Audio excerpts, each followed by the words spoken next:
Saudações, sejam bem-vindas, sejam bem-vindos. Vamos falar de ecologia, além da literatura, parte 2, ecologia. No vídeo anterior nós estávamos comentando Terra Viva, né? E comentamos até o capítulo 5, né? Importância de entender os ecossistemas, biodiversidade, autorregulação, que é sobre a hipótese de Gaia, né? A hipótese de Gaia seria basicamente esse trabalho da Terra se autorregulando como um organismo vivo, né? É uma teoria que tem sido debatida nos últimos 30 anos de debate, né? Falamos dos autores, né, dessas teorias, e vamos falar de 3 livros, que eu já comentei a passar também no vídeo anterior. Então eu estava no capítulo 5, né? Capítulo 6, Vida, Nuvens e Gaia, sempre sobre autorregulação. É bem técnico o livro, né? Esse aqui, o Terra Viva, é um livro bem técnico, né? Esse livro do Stephen Harding é para a pessoa que compreenda um pouco de biofísica, né, de química, funcionamento dos elementos químicos, né, o ciclo da água, o ciclo do carbono, a forma como a natureza se autorregula, né, o trabalho da Terra com os oceanos, as bactérias, as algas. Então ele é bem técnico, né, assim, tô aqui ressuscitando as minhas aulas, as minhas memórias das aulas de biologia do 2º grau, né, até vestibular. Então ele trabalha muito agora interessante, né. Então, isso é o assunto dos capítulos posteriores, né? Até o capítulo biomas e climas, explicando, né, as relações dos biomas, cada bioma com seu clima, cada clima com seu bioma, os ecossistemas, as diversidades, né? Então, explica aqui exemplos de. E ele vai das florestas ao Ártico, né? Essas variações bem didático o livro, né? Então, o próximo capítulo é o capítulo Os micróbios e gigantes celulares, capítulo 7, né? Bactérias governam o mundo, mais questão de DNA, RNA, né? Tipo de acidez da água, a simples variação da acidez da água, né? E assim como a gente sabe, né? A variação, por exemplo, da acidez da água pode afetar árvores que vivem em meio aquático, né? E áreas inteiras podem ser devastadas, né? Desmatamento, aumento de erosão, né? Então todos é interessante ele destacar essa relação, inter-relação, né? A gente já viu anteriormente falando das cadeias alimentares, né? Então, quando você tira um animal na cadeia alimentar, ou seja, né, no habitat natural e tal, você vai aumentando o número de pestes, né?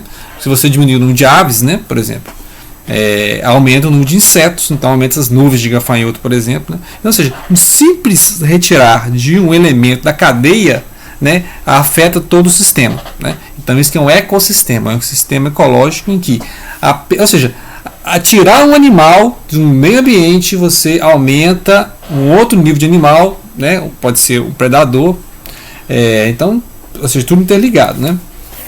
Isso é aula de biologia e ecologia básica. Fusões bacterianas, né? Dança do oxigênio, vai explicando fósforo, oxigênio, carbono, né? Regulação do oxigênio. A Terra desesperada. Então, a Terra desesperada, vamos analisar agora justamente isso, né? Ou seja, o que pode ser feito, né? Já que a gente parar agora a devastação, parar agora a emissão de carbono, ainda vai aumentar 2 graus de temperatura, né? Então, ou seja, mas só que não pararam, né? Vamos ver se até 2050 vão parar, né? Ou seja, isso torna irreversível e esses 2 graus, né? E aí vai ter derretimento das geleiras, né? Calotas polares, aumento do nível dos mares, e fora os animais que vivem nas geleiras, tipo o urso branco, o urso polar, né? Imagina. Então, no capítulo 8, Terra Desesperada, Cigala e a Fala, o que ela nos diz? Estou escrevendo num quarto pequeno, sossegado, no centro de meditação na orla de Dartmoor, e acabei de voltar de um passeio entre os rochedos, os riachos e o pântano neste maravilhoso e vasto campo do sudoeste da Inglaterra. Enquanto eu contemplava os morrotes ingidos de castanho e cinhos na minha frente, numa tarde esplendidamente ensolarada do último dia de janeiro, um vento suave e frio soprava pela terra árida. Onde um dia, milhares de anos atrás, havia uma vasta floresta batida pelo vento, existe agora apenas um grande pântano salpicado aqui e ali por algumas árvores solitárias. O que aconteceu? As rochas e as árvores ralamente espalhadas têm a resposta. Elas falam dos primeiros agricultores neolíticos que chegaram aqui há mais de 4.000 anos, com seus arados de pedra e seus afiados selvagens machados de pedra. Os grandes picos de granito fazem recordar como esses homens cortaram as árvores para arar os solos porosos para suas semeaduras. Lembram as queimadas e o abate das árvores, os novos campos e os maus presságios, quando os machados cortavam fundo na carne das árvores milenares. As pedras falam disso mesmo agora, assim como as poucas árvores solitárias que tiveram a sorte de escapar da incessante pressão do fogo e tornar a florescer. Apesar de 4.000 anos de maus tratos, o lugar continua nos dando beleza e grandeza, pois ainda existe uma grande presença aqui, a consciência selvagem de um campo mutilado, mas ainda não inteiramente profanado. Darmur nos dá um aviso, pois o que aconteceu aqui há tanto tempo está acontecendo agora por todo o planeta. Não existe mais parte de Gaia que tenha ficado intocada pela mão humana, nem mesmo as áreas mais remotas da Antártida ou as maiores profundezas do oceano, pois a atmosfera contaminada conecta tudo e chega quase a qualquer lugar na superfície da Terra. Por toda parte, o desenvolvimento mastiga lugares selvagens, cuspindo como insumo que vemos cada vez mais como indispensável para a nossa vida. Como Gaia vai responder a este ataque furioso? Conforme o mais recente ponto de vista de James Lovelock, autor da hipótese de Gaia, né? Esboçado em seu livro The Revenge of Gaia, ou seja, a vingança de Gaia, a resposta será quase certamente uma mudança climática abrupta catastrófica que aumentará as temperaturas globais para níveis não experimentados no planeta há pelo menos 55 milhões de anos. Né? Então, ou seja, aí vem o problema, né? Gaia em seu estado natural vai explicar como é que era Gaia, a regulação, o ecossistema, né? Os ciclos da água, do carbono, etc., né? E vai explicar como a ação humana interfere nesses ciclos, né? De modo que é como se fosse uma engrenagem, né? Sem ação, né? Uma engrenagem, aliás, uma engrenagem que não permite o funcionamento perfeito da máquina, né? Então, essa engrenagem que é o ser humano, né? A civilização do desenvolvimento, atrapalha a engrenagem natural, né? Então, se você tem a Gaia natural e a Gaia no mundo, né? Ou seja, o mundo ocidental, industrial, cheio de consumo, cheio de produtos, né? Lixo, etc. Então, aí começa a falar então, que existe uma mudança climática, que pode ser um desequilíbrio climático também. Existem alguns cientistas que falam que algumas áreas ficarão muito quentes, outras áreas ficarão muito frias, né? Então, não seria um aquecimento global, ou seja, não é todo lugar vai ficar quente, mas aqui os lugares que estão quentes vão ficar mais quentes. Lugares que são frios, ficar mais frios, ou então lugares que vai mudando o clima, né? Era um lugar quente, passa a ficar frio, né? Etc. Então, e fora, ou seja, aumento de furacão, ciclones tropicais, né? E aí, Gaia e biodiversidade, né? Ele vai, aqui é o capítulo 9, Gaia e a biodiversidade, né? E aí, como as atividades humanas interferem na biodiversidade, né? Então, ele vai explicando isso aqui. Biodiversidade, estabilidade ecológica e espécies em desaparecimento, as espécies em extinção, que ele vai mostrando estudos sobre isso, né? Ou seja, você tirando o animal do ecossistema, você interfere em toda a cadeia de alimentação, né? E regulação daquele próprio ambiente, porque o ambiente se autorregula, né? As espécies estão ali se autorregulando, né? Então fica aqui a dica da leitura a serviço de Gaia. Por que a natureza é importante? Porque nós somos parte da natureza, né? Tem esse pequeno problema do ser humano, né? Achar que não é parte da natureza. Né? Agora, o problema da interferência da engrenagem humana que funciona contra a engrenagem natural mostra que sai das coisas. Então, a Annie Leonard, nós já comentamos em outro vídeo, ela vai falar da natureza do lixo, como acontece a produção, vai explicar como é produzido, como é formado, né, esses produtos, ou seja, de onde veio o papel, de onde veio o metal, de onde veio o plástico, né? Esses insumos, tal, como são produzidas as coisas e depois o que faz com elas, né? O que se faz com elas? Quanto se gasta para produzir tudo isso e depois se descarta, né? Olha a quantidade de pneu que é descartado, né? Então, ou seja, a importância de mostrar a história das coisas, ou seja, como os produtos são gerados, né? Como esse consumo é aumentado a cada dia e o descarte desse lixo, para onde vai o descarte deste lixo, né? E aqui a questão da reciclagem também, né? A importância de fazer-se um estudo da reciclagem, ou seja, produtos que podem ser reutilizados, garrafas PET, por exemplo, em vez de jogar no rio, jogar no riacho, né, que vai entupir, vai causar o quê? Enchente. Então, esse material pode ser reciclado, assim como outros, né? Ou seja, então ela propõe a diminuição do consumo, E, se necessário for o consumo, fazer a reciclagem, né? Se em vez de produzir mais coisas, né, você tirar mais árvores, fazer papel, você tirar mais petróleo, você fazer plástico, etc, etc. Então, ou seja, você faz na reciclagem do material que já existe, né?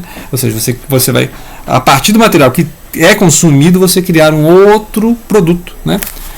Em vez de fazer nova exploração, porque os recursos são finitos, né? O pessoal está achando que todo mundo consumir igual os Estados Unidos e a Europa, acabava o planeta, né? Então, aí ela vai colocar na produção de lixo, né? Os Estados Unidos, a produção de lixo. A pessoa nos Estados Unidos, produção de lixo, são 2 quilos por dia, né? Austrália, 1,22. No Japão, 1,17. Canadá, 0,31. Na China, 0,32. Produção de lixo per capita. Esse aqui é um cálculo, né? Esse livro aqui, este livro tem que ser atualizado, né? Esse livro de 2011 tem que ser atualizado. A quantidade de lixo é impressionante. Fico imaginando os lixões, regiões em BH que tem lixões aqui, é impressionante a quantidade de lixo, né? Que é produzido se não tivesse esse. Então ela continua falando dos resíduos sólido urbano, né? Resíduo de construção e demolição, resíduo hospitalar, né? As embalagens, a quantidade de embalagem, né? Você produz biscoito tem que preocupar com a embalagem do biscoito, né? Produtos, qualquer tipo de produto é embalado, né? Então, por exemplo, na padaria dar mais preferir o papel do que o plástico, né? Porque o papel decompõe mais rápido que o plástico. Então, você quer um pão plástico no papel? Eu prefiro o papel, né? Porque o plástico vai ser mais, né? Antes tinha uma época em BH que nem se usava sacolinha de plástico, né? Cada pessoa usava, ao ir ao sacolão, ao supermercado, uma sacola podia ser de pano, né? Então, aí depois voltou isso, ficou um tempo. Eu acostumei até ter uma sacola de pano para não usar sacola de plástico. Agora voltou, aí a gente usa sacola de plástico para colocar lixo, né? Então, lá vai a quantidade de lixo. E aí ele explica formas de lixão, a incineração, a reciclagem, né? Forma como as pessoas, né, em todo mundo estão tentando se ver com o lixo. Fora aqueles países que vendem lixo para outro lugar, né? Então muitas vezes os Estados Unidos mandam lixo para outros lugares, são lixos que são entregados no mundo todo, porque os próprios países não conseguem lidar com a quantidade de resíduos sólidos que são produzidos, seja na indústria, seja no comércio, seja em hospitais, né? Então resto de construção e resto de material de plástico e de metal que deve ser descartado, né? Ou, quando possível, ser reciclado. Então fica a dica de leitura, A História das Coisas.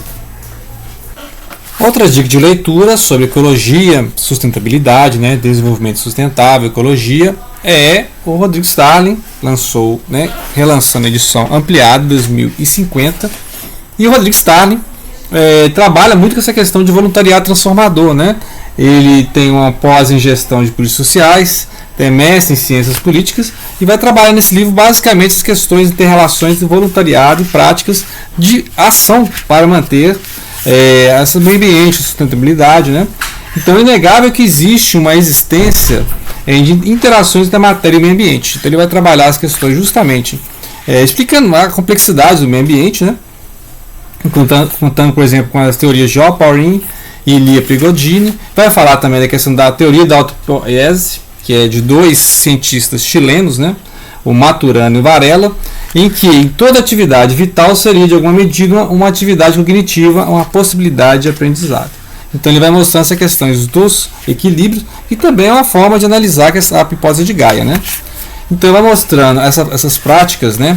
De um tripé clássico de economia, sociedade e meio ambiente, né? E ressaltando a importância do voluntariado, né? Como se fosse uma grande graxa entre esses elementos, né? Então ele fala de forma didática, imagine 4 grandes engrenagens conectadas: os governos, as empresas, a sociedade civil organizada e os cidadãos. O voluntariado transformador é a graxa que lubrifica e movimenta as relações intersetoriais, onde os setores cidadãos dialogam e que se reconhecem e se reconectam coexistindo e cooperando. De forma, então, que a ação do voluntariado seria unir essas partes, né? Ou seja, aquelas partes em que o Estado não chega, a sociedade civil pode atingir, né? Então, não esperar o Estado chegar, mas agir de forma transformadora, grupos de voluntariado, né? A própria sociedade civil organizada. E ele vai mostrando essas metas, né? Importantes até 2050.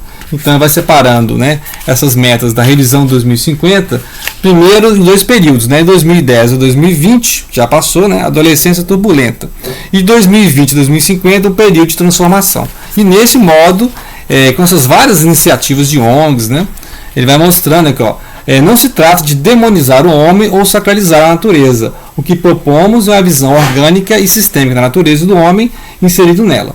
Tanto é que reafirmamos a necessidade de resgatar e repactuar pela ética e pela histórica relação. Sejamos voluntários na escolha de se fazer mais com menos, de criar e agregar valor, de evoluir com a condição humana. Né? Então fica mais uma dica de leitura. 2050 é uma edição nova, né, ampliada, amplificada, em que ele mostra essas relações em que o voluntariado pode agir, né, e chegar aonde os governos, né, as empresas não chegam, de modo a lubrificar as relações, porque tudo é interconectado. Né? Então ele vai começando as complexidades da natureza até chegar às complexidades das relações humanas, uma vez que ele trabalha com políticas, né, políticas mesmo de sustentabilidade. Ou seja, é possível desenvolvimento desde que seja sustentável, senão não é desenvolvimento. Né? É apenas agressão à natureza, é uma necessidade de ficar o tempo todo explorando a natureza sem volta dos recursos. Né? Ou seja, os recursos são finitos. Né? Lembrar disso. Integramos a natureza onde os recursos são finitos, ou seja, vão acabar. Ou seja, essas são as dicas de leitura em ecologia. Depois vamos falar de mais obras, né, outros romances que trabalham, outros poetas que trabalham também temas ecológicos. Grato pela atenção, não deixem de compartilhar.